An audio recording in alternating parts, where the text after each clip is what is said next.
Noong unang panahon, sa isang maliit na nayon, may dalawang mahihirap na magsasaka na naninirahan. Pareho silang may pamilya at masipag na nagbubungkal ng kani-kanilang munting lupain upang kumita ng ikabubuhay. Isang araw, sabay silang pumanaw. Pagkatapos ng kanilang kamatayan, dinala sila sa harapan ng Diyos.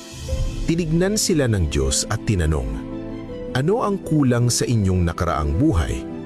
Mayroon ba kayong ikinalungkot?" Nang marinig ito, lumapit ang unang magsasaka at nagsabi, "O Diyos, binigyan mo ako ng miserableng buhay. Wala akong anumang pag-aari. Araw-araw akong nagtatrabaho sa bukid na parang hayop at ang kinikita ko ay halos sapat lang para sa akin at sa aking pamilya.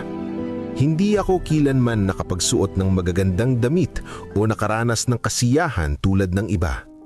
Palaging walang laman ng aking mga kamay. Nakakasuklam at parang buhay hayop ang dinanas ko."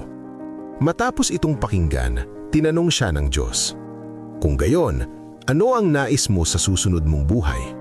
Sumagot ang magsasaka, "Diyos ko, gawin mo po sanang hindi na ako kilanman magbigay sa kahit kanino.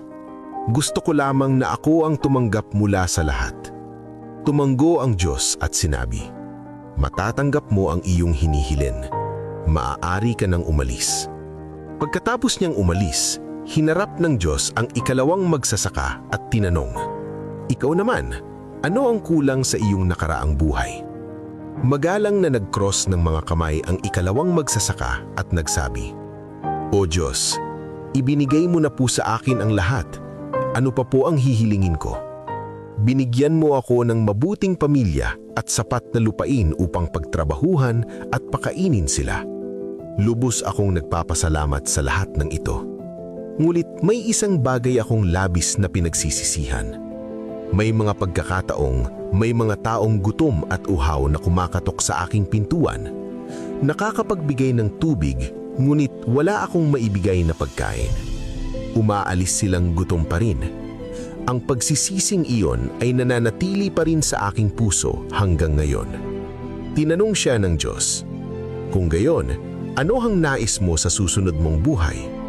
Yumuko ang magsasaka at nanalangin, "Diyos ko, ipagkaloob mo po sana sa akin ang kakayahang matiyak na walang sinumang mauuhaw o magugutom kapag lumapit sa aking pintuan.